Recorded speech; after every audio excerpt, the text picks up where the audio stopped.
নমস্কার, আমি তন্নিষ্ঠা। আমার নতুন চ্যানেলে আপনাদের সকলকে স্বাগত জানাই। এই প্রখর গরমে বাড়িতেই সহজে বানিয়ে নিন কেশর পিস্তা কুলফি।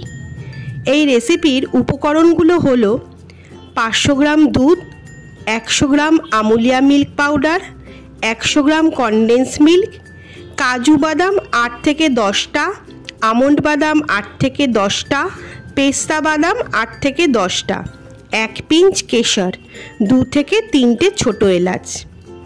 তাহলে চলুন শুরু করা যাক। প্রথমে দুধটা ক্রমাগত নেড়ে ঘন করে জাল দিয়ে নিতে হবে। তারপর সব রকম বাদাম আর এলাচটা মিক্সিতে গুঁড়ো করে নিতে হবে।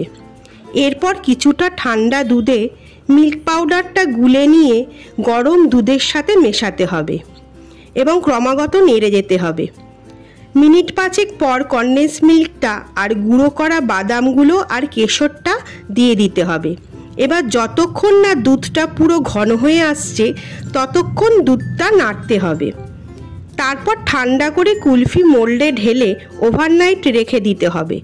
মোল্ড না থাকলে কাগজের কাপে ঢেলে অ্যালুমিনিয়াম ফয়েল দিয়ে ফোল্ড করে ওপর থেকে আইসক্রিমের স্টিক দিয়ে ওভারনাইট রেখে দিলেই তৈরি হয়ে যাবে কেশর পিস্তা কুলফি।